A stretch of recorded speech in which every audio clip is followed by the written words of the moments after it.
Assalamualaikum warahmatullahi wabarakatuh.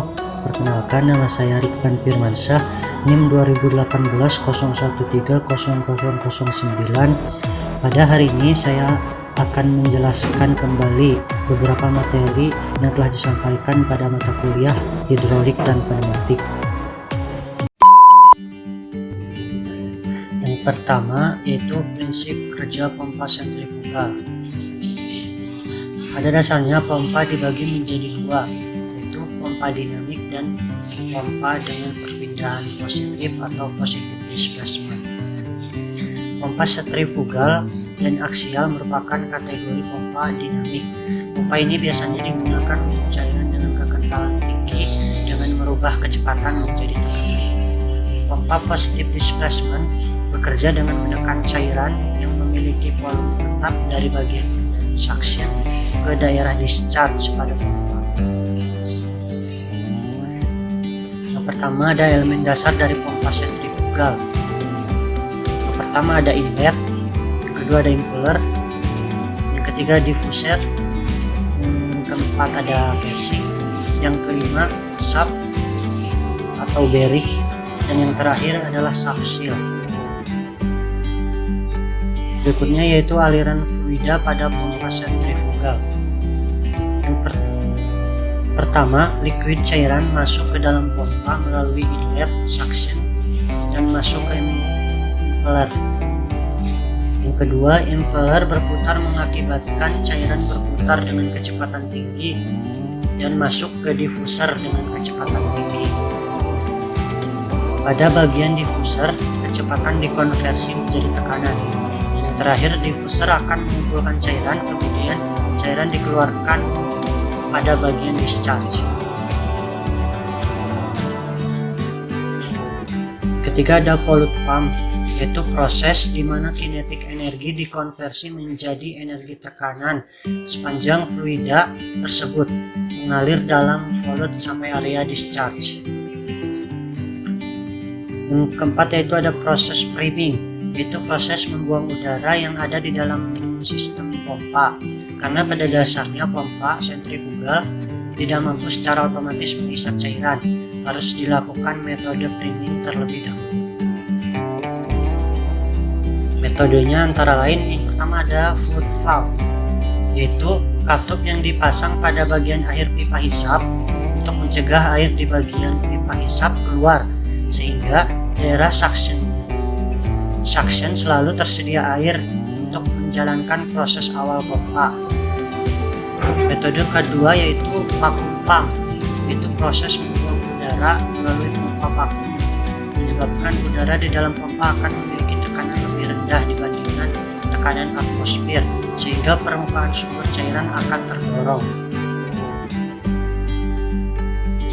Yang berikutnya yaitu vapor dan cavitation. Vapor pressure atau tekanan uap, yaitu besarnya tekanan yang dihasilkan oleh suatu zat yang dalam keadaan setimbang antara uap dan cairannya pada suhu tertentu. Yang dimaksud dalam keadaan setimbang di sini yaitu bahwa penguapan telah mencapai keadaan jenuh, yaitu jumlah cairan yang menguap sama dengan jumlah uapnya yang mengembun dan tekanan sudah tidak berubah lagi. Untuk mengilustrasikannya, kita menggunakan heat exchanger agar kita lebih mudah memahami terjadinya tekanan uap. Kita bisa lihat pada gambar, saat kondisi katup terbuka, tekanan pada permukaan air di dalam bejana sama dengan tekanan atmosfer. Ketika pemanas dihidupkan, suhu air meningkat dan akan mulai mendidih pada suhu 100 derajat Celcius. Kondisi ini menunjukkan bahwa air mendidih pada suhu 100 derajat Celcius dengan tekanan atmosfer. Berikutnya, ketika kita lihat gambar menunjukkan suhu di dalam bejana mendidih pada suhu 100 derajat Celcius. Berbeda dengan gambar ketiga yang menunjukkan air mendidih pada suhu 160 derajat Celcius. Ini dikarenakan katup ditutup sehingga meningkatnya tekanan di dalam bejana menyebabkan air baru mulai mendidih pada suhu 160 derajat Celcius. Kondisi air mulai mendidih pada tekanan di atas tekanan atmosfer. Pada gambar 4 merupakan penjelasan dari tekanan uap. Pada tekanan di bawah tekanan atmosfer, air mampu mendidih pada suhu 70 derajat sampai dengan 45 derajat. Penjelasan ini menjadi dasar dari kita memahami fenomena kavitasi. Nah, kavitasi sendiri yaitu suatu keadaan di mana timbulnya gelembung-gelembung dikarenakan tekanannya berkurang hingga di bawah tekanan uap jenuhnya. Misalnya, air pada tekanan 1 atmosfer akan mendidih dan menjadi uap pada suhu 100 derajat Celcius. Tetapi jika tekanan direndahkan, maka air akan bisa mendidih pada temperatur yang lebih rendah. Bahkan jika tekanannya cukup rendah, maka air bisa mendidih pada suhu kamar. Yang terakhir yaitu Net Positive Suction Head. NPSH atau Net Positive Suction Head adalah kebutuhan minimum pompa untuk bekerja secara normal. Hal ini dipengaruhi oleh pipa suction, konektor-konektor, ketinggian, tekanan fluida, kecepatan fluida, dan temperatur. Tujuannya untuk meminimalisir terjadinya kavitasi. NPSH adalah bagian yang sangat penting dari sistem pemompaan. Sistem NPSHA harus lebih tinggi dari NPSHR agar pompa memiliki kinerja yang baik dan untuk meminimalisir resiko terjadinya kavitasi. Ada dua macam NPSH, yaitu NPSHA atau Net Positive Suction Head Available dan NPSHR, yaitu Net Positive Suction Head Required.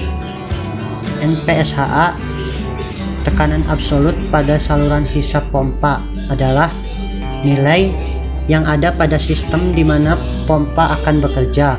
Sedangkan NPSHR yaitu tekanan minimum yang diperlukan di saluran hisap pompa untuk menjaga pompa dari kavitasi, yaitu spesifik pompa agar bekerja dengan normal berdasarkan hasil pengetesan. Sekian dari saya. Mohon maaf bila ada salah dalam pengucapan ataupun kurang tepat dalam penjelasan. Terima kasih. Wassalamualaikum warahmatullahi wabarakatuh.